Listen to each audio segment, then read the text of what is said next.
पहली बार किसी संत ने हमारी वैदिक परंपरा,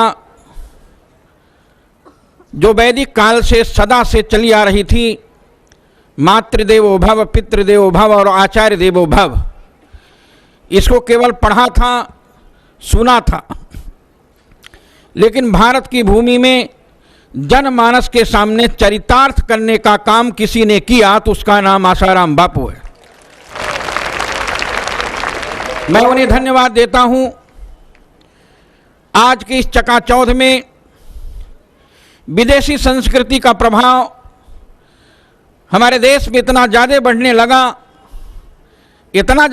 लगा कि विदेशी संस्कृति से प्रभावित होकर कुछ ऐसे संत लोग भी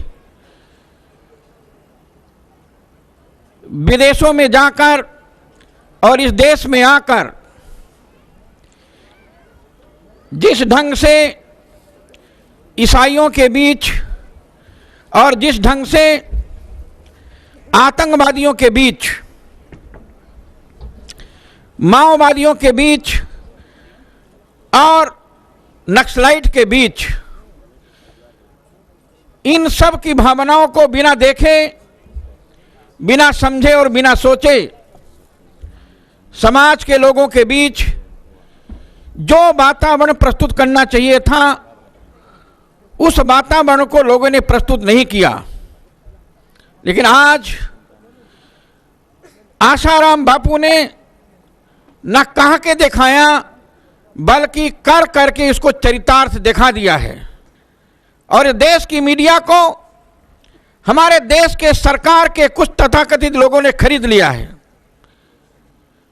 मैं उस समय की याद दिलाता हूं जब एक हरियाणा की लड़की बड़ौदा में जाकर आसाराम बापू के ऊपर जिस ढंग से चारित्रिक कलंक लगाया था, उसको सुनने के बाद मुझे बड़ा आश्चर्य हुआ। बाद में मीडिया के आज तक और तेज ने जिस ढंग से काम किया है, मुझे ऐसा लगता है कि जैसा कि भी हमारे विश्व हिंदू परिषद के अंतर्राष्ट्रीय पूर्व अध्यक्ष माननीय अशोक सिंघल जी ने कहा, करोड़ों डॉलर प्रतिवर्ष वेटिकन सिटी से इस देश में आता है। इस देश में आकर भारत के संतों को, भारत के महात्माओं को और भारत की संस्कृति को कलंकित करने का काम कर रही है। मैं साफ शब्दों में निवेदन करना चाहूंगा, आज जिस ढंग से पाश्चात्य संस्कृति इस देश में हावी हो रही है, यदि हमारे देश के महात्मा लोग, धर्माचार्य लोग, ये हमारे देश की हिंदू जनता जागृत नहीं होगी तो पिछले दिनों राष्ट्रीय सुरक्षा सलाहकार की अध्यक्ष के रूप में उस विदेशी कठपुतली ने ऐसे धार्मिक आयोजनों पर, जो धर्म पर आस्था पैदा करने के लिए हमारे देश के महात्मा लोग करते हैं, उन पर प्रतिबंध न लाने के लिए पार्लियामेंट में कानून बनाने का काम किया था। मैं धन्यवाद देना चाहूंगा भारत के उन मुख्यमंत्रियों को, छत्तीसगढ़ के मुख्यमंत्री को, बिहार के मुख्यमंत्री को और पंजाब के मुख्यमंत्री को। उन्होंने कहा था यह काम नहीं हो सकता। एक व्यक्ति यदि एफआईआर दर्ज कर दे तो आसाराम बापू की गिरफ्तारी हो जाए और इस आधार पर कि इसके आयोजन से मातृपितृ आचार्य देवो भव के इस कार्यक्रम से हमारे मन को ठेस पहुंचा है, इसलिए इनको जेल में बंद कर दिया जाए। ये कानून बनाने का काम मैं यहां साफ साफ बताना चाहता हूं, पार्लियामेंट के अंदर सोनिया गांधी कराना चाहती थी, जिससे आयोजन भारतवर्ष में महात्माओं का आयोजन बंद हो जाए, कथा बंद हो जाए, यज्ञ बंद हो जाए और विदेश में रहने वाला व्यक्ति टेलीफोन से यदि भारत के चौकी इंचार्ज को टेलीफोन करके कह देता है कि हमारे मन में ठेस पहुंची है, इनको बंद किया जाए, तो बिना कानून के उसको तत्काल उठाकर जेल में बंद कर दिया जाएगा। और भारत को आजादी दिलाया था। आज उस भारत की आजादी खतरे में आ गई है। इसलिए भारत की आजादी की रक्षा करने के लिए मातृदेवो भव, पितृदेवो भव, आचार्य देवो भव की परंपरा, जिसको आसाराम बापू जी ने प्रारंभ किया है, भारत के गांव गांव में होना चाहिए, भारत के घर घर में होना चाहिए।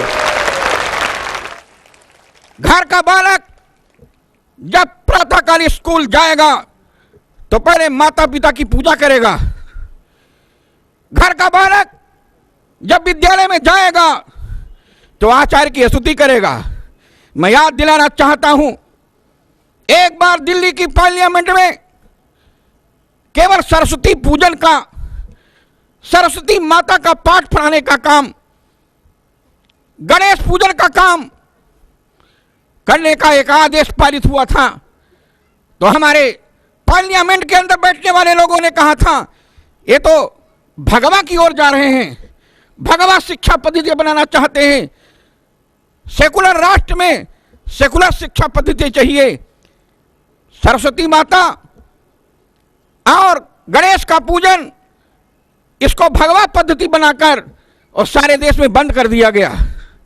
आज मैं निवेदन करना चाहता हूं, भारत के ईसाई विद्यालयों में आज भी खुलेआम धर्म की निंदा होती, संस्कृति की निंदा होती है, शिव की निंदा होती है, विदेशी संस्कृति के आधार पर पढ़ाने का काम होता है। मैं तो सबसे पहले निवेदन करना चाहूंगा, ऐसे विद्यालयों में भारत का हिंदू अपने बच्चों को पढ़ाना बंद करे जहां पर भारतीय संस्कृति की पढ़ाई नहीं होती है।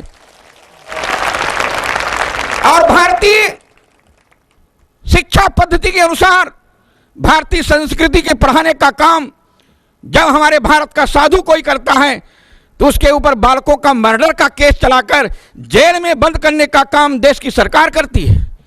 मैं यहां निवेदन करना चाहता हूं, भारत के कुछ ऐसे नेता लोग केवल इसीलिए लगे हुए हैं कि जो आश्रम पद्धति से विद्यालय चलाए जाते हैं, विद्यालय चलाने वाले लोगों के ऊपर FIR दर्ज करो, बच्चे का मर्डर करो, स्वयं मर्डर करो और नाम लगा दो कि इसने किया है, इसने किया, इसने किया है।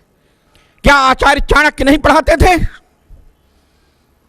आचार्य चाणक्य ने भी भारतीय शिक्षा पद्धति के आधार पर तक्षशिला में विद्याध्यापन कराते थे।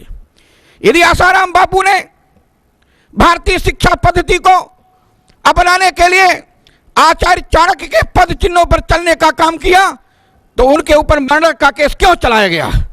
मैं निवेदन करना चाहता हूं, ये सारा काम हमारे देश की गद्दार सरकार कर रही है। ऐसी सरकार को हमारे देश का हिंदू चाहे तो बंद कर सकता है, लेकिन दुर्भाग्य है हमारे देश का हिंदू जातियों में, छुआछूत में, भेदभाव में, ऊंच नीच में फंसा हुआ है। आज आसाराम बापू के सामने आप सब लोग अपनी दोनों भुजाओं को उठाकर संकल्प कीजिए कि हम जाति पाति, भेदभाव, छुआछूत, ऊंच नीच की भावनाओं से ऊपर हटकर हिंदू संस्कृति के काम करेंगे, मातृदेव पितृदेव भव के लिए काम करेंगे। दोनों भुजाओं को उठाकर पंजा नहीं बजरंगबली की गदा बनाकर देश का प्रत्येक हिंदू संकल्प करे कि हम आसाराम बापू के पद चिन्हों पर चलकर मातृदेवो भव, पितृदेवो भव, आचार्य देवो भव की संस्कृति अनुसार अपने बच्चों को पढ़ाएंगे, लिखाएंगे और आगे बढ़ाएंगे। बहुत बहुत धन्यवाद। जय श्री राम।